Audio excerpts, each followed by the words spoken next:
ice, and then I always bring seafood. So Okay. like You said I would seafood? always, yeah, like I always go buy like crab legs or shrimp for like the after cookout part. So Ah, so you planning ahead. You're not planning for the right, act. I got you. Okay. right. Okay. I don't That's always clutch. bring stuff for everybody.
I'm good. Thank you so much for having some time. Sorry, my dog's over here, so she's like trying to. She thinks I'm talking to somebody. Her, go over there.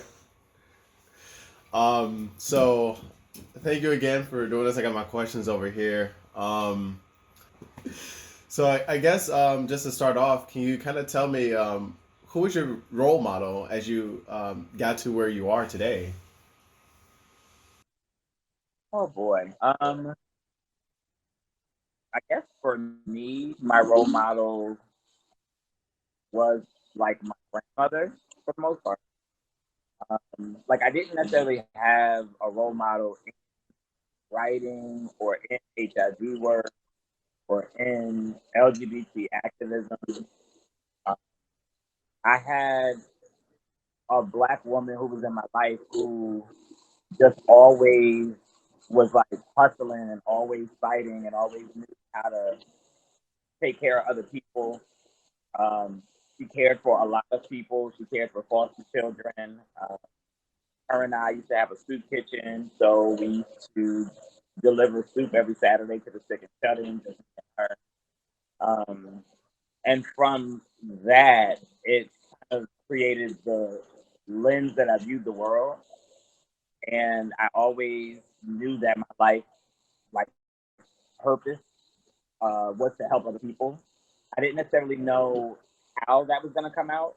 Um, that's why I worked in like higher education, helping people, helping Black students primarily in higher ed.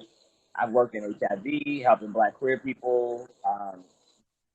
Just my writing, I've helped a lot of people, and so now I'm in a space where it's like I have a large enough platform where I can take on issues like you, and um, write a memoir that's dedicated directly to younger queer children, and I can kind of have the power to actually make structural cultural changes in things. Um, and so yeah, so I would say like my grandmother was like my main person who I looked at because I watched her be able to create so much change just by herself. Because if she wanted to do something, she did it. And so that's kind of how I am and how I approach a lot of things. It's like, well, if I want to do this, I'm just going to do it.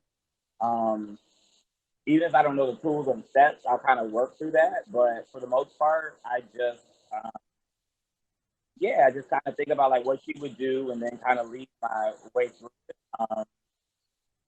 I would say though, like some other people who I did look up to were like Dr. Ron Simmons. He's very, very well known in HIV work. Uh, since the beginning of the movement back in the 80s, he was very integral in a lot of the structure of how Washington, D.C. got its first HIV resources. Um, and, I look up to like the Phil Wilsons and I've heard of uh, Phil. Phil Wilson. Yeah, Okay, yeah. He basically was doing the same thing, but just in LA. got you, gotcha. During the height of the epidemic, and so I look to them as far as like LGBTQ. Um, I mean, I look to James Baldwin for things, Yeah, I feel but like I he's a do. go-to. I also understand like yeah, but I also understand like how problematic James Baldwin was in a lot of ways. And but that's a good thing because it was like he was a black queer person, dark skin, living in the '60s. So it's like there has to be some like space given to his Space, yeah. lens.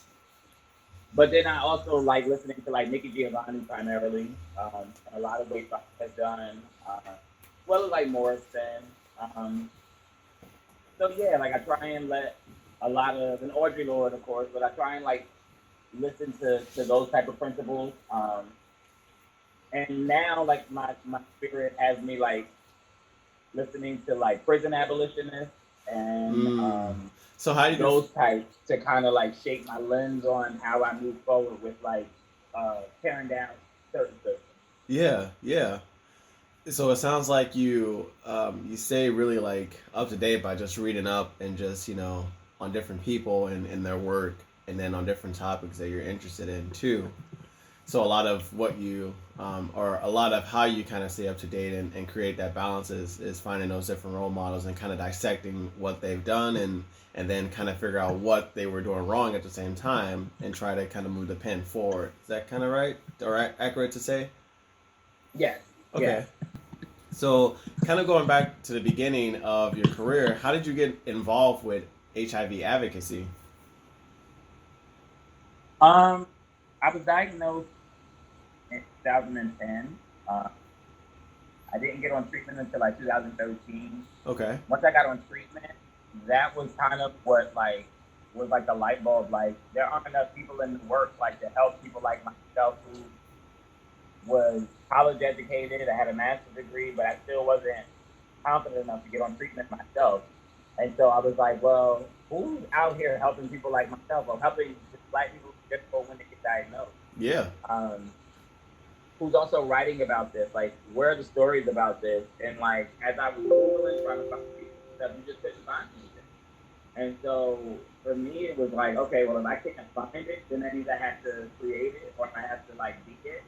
And Yep. so I was like, you know what? I think I'm going to try and go into this field and learn it. And then from learning it, see if there's something I can do to help others and something I can do to kind of like create change that I want to see um, happen for us. And yeah, like becoming, I guess, an activist for myself and becoming like an advocate for myself was how it started. And then typically, once you do that, you start to learn that there are a lot of other people who are just like you Yeah. who didn't have the voice or don't have the words or can't formulate it the way you do, Yep. and so then your voice starts to resonate with them and for them, and so that's kind of how that happened. And so similar to like the U equals U story I wrote, it was like I've been feeling this way for a while, so I finally was like, all right, I'll write it.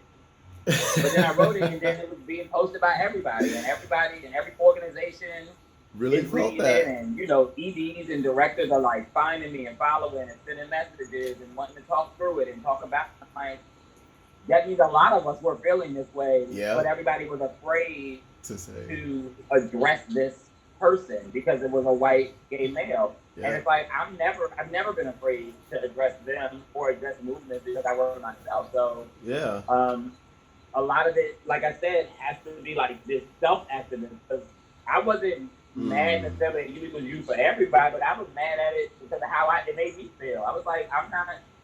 This makes me feel weird and it makes me feel away. So now I gotta say something about it. Yeah. And in doing so, it allows now a whole lot of people are now starting to step up and speak up about it. And eventually it'll be heard by all these conferences, and I'm sure I'll be invited there to speak out about it. But yeah, that's kind of how I got into activism was fighting for myself. 5%. And I think I love that you said it just like that, where it's sort of it's self advocacy. Like it never stops. It continues, especially as a black man, a gay black man. Like that just it doesn't stop if you're transparent with your status publicly, but there are so many layers to it all that if you stop at one point, then it's like you're not growing, but you're not also really helping yourself, and then also helping the voices that from the beginning up until that point have collected. So that article was like nail on the head because I shared it. I'm like, yo, let's just enter the room and like let's go ahead and just talk about this because this is true. Like anytime you have, or at least for me, anytime I have any sexual encounters, like the first thing you go about is either you say you're positive and undetectable, but you say it in terms or in a language where it's just like I'm safe to fuck. But if you flip the script, the dialogue of or the whole marketing of you equals you is not a lot on the benefit of why people who are HIV positive should be undetectable, but then also talks about how it really is a privilege to be undetectable because there are so many barriers and challenges that I for myself don't face. So there is a level of privilege that I do have, even though I am a gay black man. But if we're not able to identify it and speak about it, then we're not really helping the cause. So I really like that you wrote that article, and I think I got under a lot of people's skin. I'll say that, especially where I'm at in good old Bloomington, and the people that see it. So, of course, everyone who sees it may think it's going against what they do in their job, but I think it's different when you work in HIV versus living with HIV, and that's what a lot of people that I have encountered with have a lot of issues with, where they don't understand a lot of things where I come from and what I say, and the things that I do, because they feel a certain way. But it's like you work this, but you have this nine to five. You take that head off, and you can go home and live your normal life. You don't have to battle this constantly. So, I think the article was really well written, and thanks for sharing your thoughts on it and really addressing that issue for a lot of us. Thank you. Yeah, of course. My next one, with all of that was going on too, and I'm sure there's more stuff that has gone on in the past.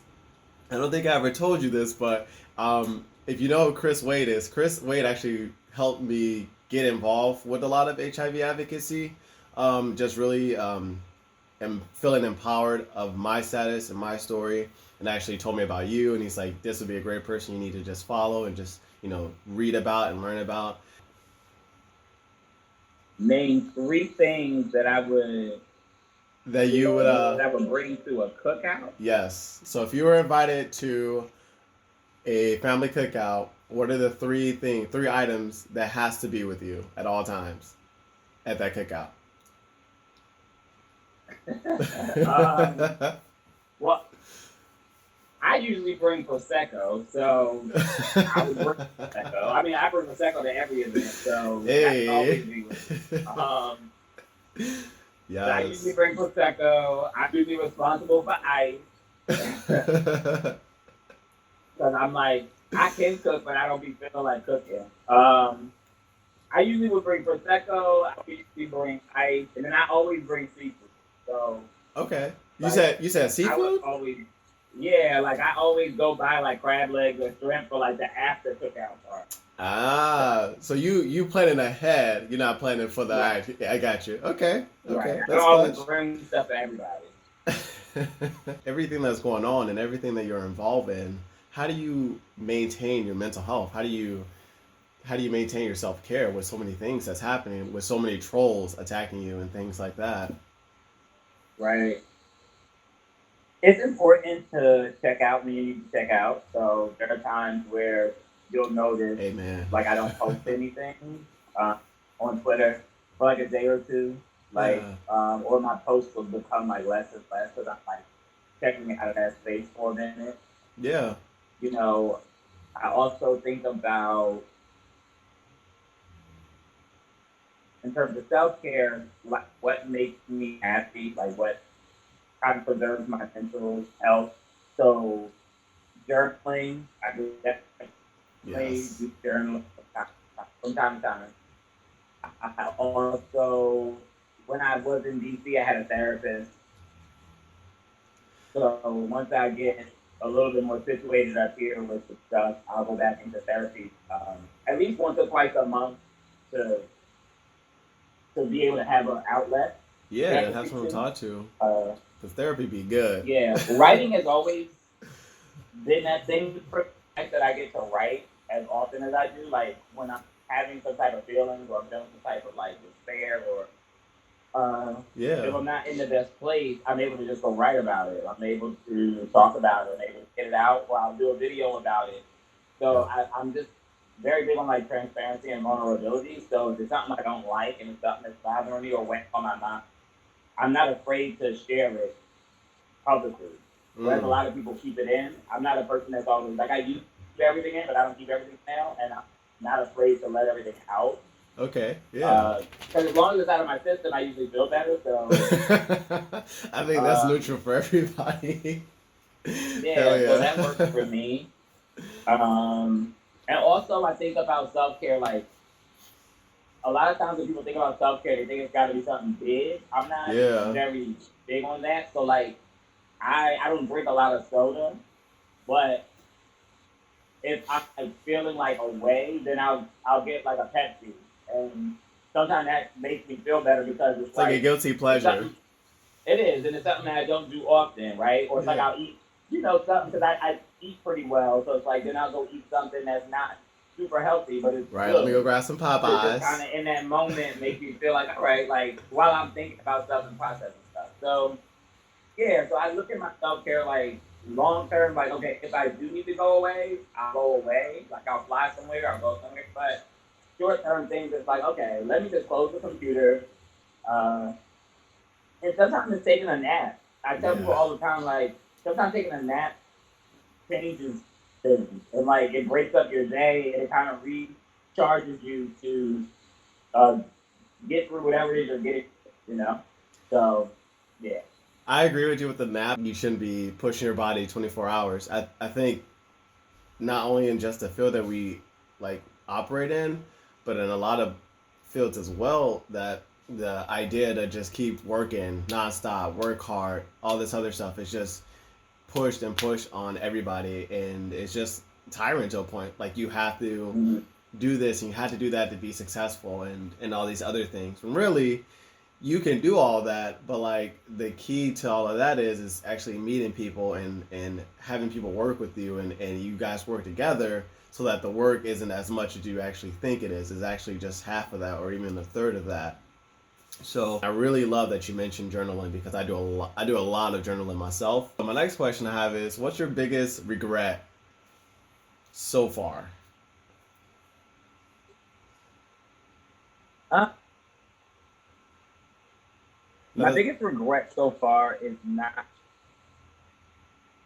not following what I knew I should have been doing, like not doing what was right, and huh. instead I did what was like popular, or instead I did what was like what made sense, Yeah. even if it wasn't like the right thing to do. So it's like I think since a child, I probably always knew I was going to be a writer, Got you. um, Were you writing at and a I young should age? have. Yeah, but I went into business and accounting and finance because I was very good at it. Okay. And so as a college student, it just made sense. It was like, well, I'm good at numbers. I'm good at finances. Like, I'll go into this, even though I'm most happy when I'm helping people. Yeah. But I didn't want to be like a social worker. I just didn't realize like what I could do with my words to help people. So I think my biggest regret was like not realizing that in my 20s. So I lost a lot of time. And I'm still relatively young. Like, I'm only Yeah, you still 34, young. but I do look at a lot of the other writers who are already starting out at 22, 23, 24, and like they're gonna have very long careers and make make pathways much sooner than I did because they went into what they were passionate about. And so I think that's my only regret, and that's why I always tell people like go into whatever you're passionate about. Like Mm-hmm. don't get so caught up in like, well, this degree makes money and this degree doesn't. Like, Yeah. if you go into what you're passionate about and you're good at it, you'll make money. Like, you just there'll be ways that you can make money. So don't worry so much about the money as much as you should worry about your Is happiness it something I and love to doing do? something that you're passionate about. Yeah, yeah. I recently got into a new job, the job I was telling you about. and it's a job that I went to school for, but I realize it's not the job that I am strongly passionate about.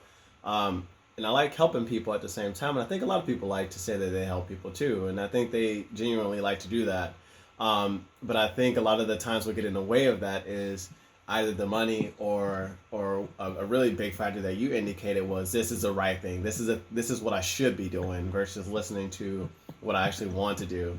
So I think a lot of people, at least my age and like younger, kind of have that internal battle of like, oh, like I should be doing this because this is the right thing to do, and like I should be having kids because I'm at this age, and I should be getting married because I'm at this age. Kind of normality that we tend to believe in the system that we're living in. So I appreciate you saying that. I think that's a really good advice, and just something that a lot of us can really just take from. How do you feel about your first appearance on national television? How was that like for you? I was nervous because it was something that I was like the topic I was discussing was something that was very dear to my grandmother in discussing black churches. So Oh, okay. it was, but I also was literally going on TV to discuss black churches without Sharpton. So it was like one of those moments where he's the expert, like regardless of anything, like Al Sharpton and black church go together, like you know, like a hand and a glove. So it was like intimidating a little bit because I was going to have to be really, really on it with my facts and my points Yeah. because he knows all of the dates, the times, he was there, right, all these years. So like, but it was a really, He really has the great receipts. conversation. I was nervous, like extremely nervous going into it. Uh, but now that I've done it, I'm much more confident. But yeah, I was nervous because it's like you want to get it right, you want to have your points together. But like Right. when you're on live TV, like when you mess up, you mess up, Yeah, right? everybody So see it. yeah, and everybody sees it. And it's easy to get stuck sometimes when you're on live TV. So Yeah, yeah. of course. The video or the panel that you were part of on Vice.com, and there was the panel of black, I believe, LGBT panelists from different political backgrounds. Well, everybody was an LGBT on that panel. It Ah, was just it was just like the Republicans and Democrats, but some of us were LGBT. got you. Okay, okay. So I had watched that with my friend, and I wanted to ask you how did that come about and how did that end? Because there was a lot of confliction and there was a lot of good things that were said in that video.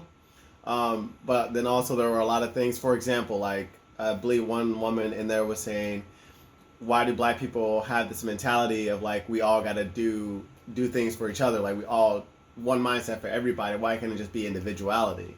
And I think you had addressed that, but like how do you have close ties with those people after that video? Are those like good relationships and like are those the type of conversations that are conductive or conductive to moving the pen forward to dismantling HIV stigma or just any forms of institutionalized stigma or racism?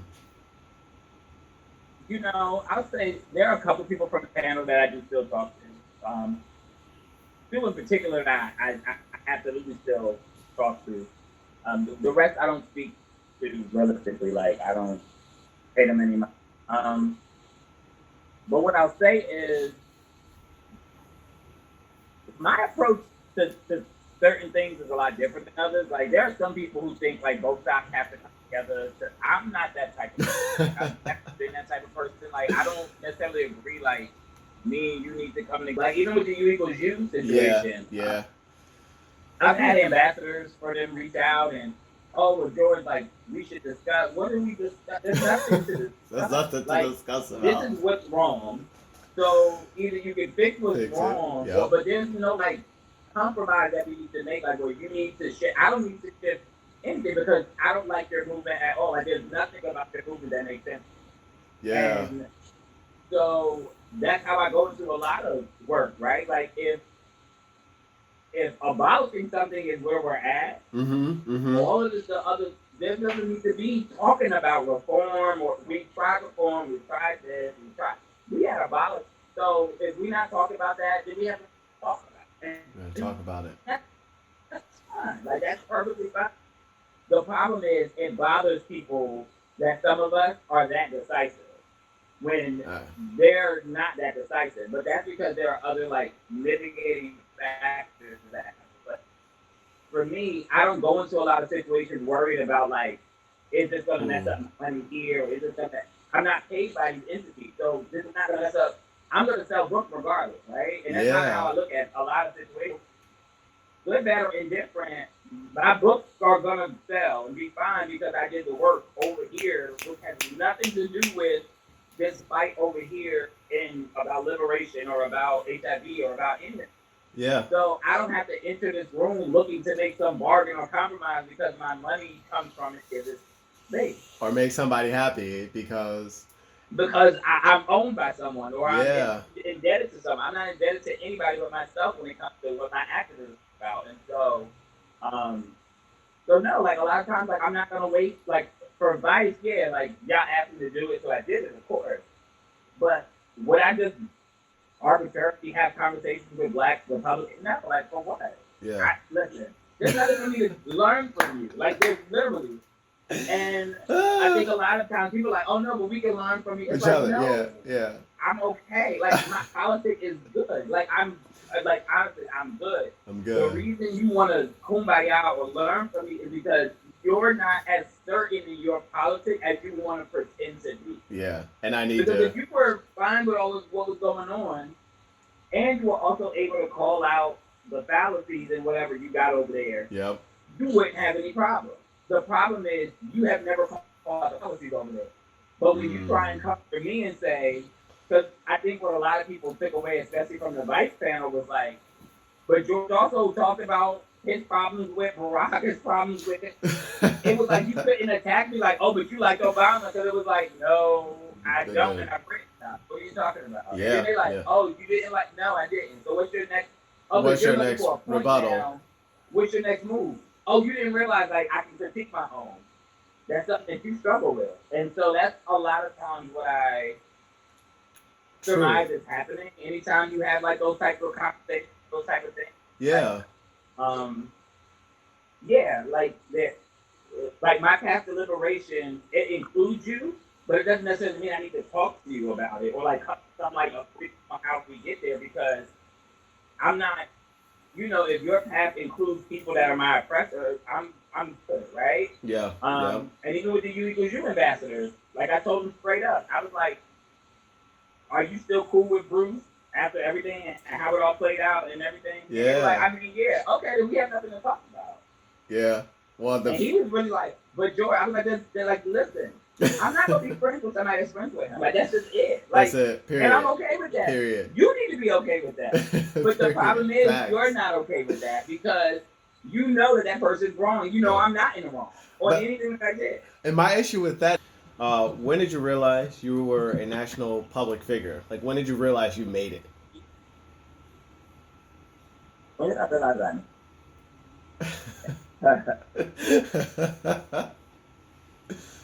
It was probably last year, like the first time I ever had a public falling out. That's when you really know that you made it. As weird as that sounds, because it's like when everything is fine and going good, it's like you don't necessarily know like you made it, yeah. but usually like that first time, like when you see so many people have backlash towards something you say, Mm-hmm. that's when you know your voice carries a lot of power. Mm. So for me, that was when I was like, oh, like I must really be somebody that many people give a crap about what I have to say, right? Because yes. it's like if I wasn't somebody, you would just pay it dust, right? You would block me, you'll move on, you wouldn't care. But I mean, like there were people like making videos about me, like all kind of stuff, right? So it Damn. was like Yeah. that moment was when I really was like, okay, I need to take a step back and realize who I am in this situation and what that means moving forward when I make decisions to speak out of a kid's perspective. Do that ever like? Does that ever make you like kind of second think what you're doing and what you're getting involved with? Yeah, I mean, every battle isn't one that's meant to be fought. True that. Or True that. if it is meant to be fought, it's not necessarily meant to be fought by me. So, learning how to maybe amplify others, advocate Mm. for others sometimes, um, it's something I learned. Like, I don't have to fight every single battle. Like, some battles are not, I don't have to be frontline for every single battle. Yeah, yeah. From what you know now, what would you have say to, or what would you have said to your younger self? Excuse me.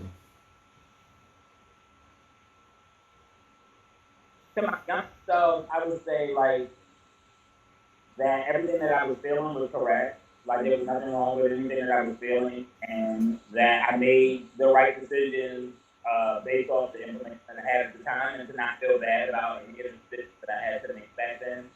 Because a lot of them were out of survival and safety. And to, like, if I could say anything that would have changed the course, it would have been to trust in yourself and be more confident in yourself and be more confident in the truth that you know about yourself. Because I always knew who I was for a long time. It took me a while to publicly be okay with that. But privately, I Yeah. knew who I was for a long time. And so I would tell my younger self, like, yeah, you knew exactly who you were and what you could be and who you were going to be. So just be okay with that. Okay, future George. Yeah. Let's see here. I guess I don't have any other questions. Did you want to say anything else to me or to the people who will be viewing this? No, I think I'm good. Well, I want to thank you so much for taking your time out and just speaking with me. I appreciate it. I know you're No extremely problem. busy. I'm excited for your book. I will continue to follow you, and you have been a really strong role model with a lot of what I try to do here, even though I kind of feel by myself at sometimes. But I look to a lot of your guidance and just really, I really do value the fact that you just go in Thank and you. you go in headstrong. You just don't give a fuck. I think, and it's not to make it sound like that, but it's literally like that. Like I'm the head bitch in charge. Like I'm gonna say my piece and that's it. And so I just Yeah. want to say on my behalf and on a lot of people, like thank you a lot. And I hope you have a great Thank rest of you. your weekend too. You as well. Thank you so much. I got to get back to work. All right, bye, George. Bye.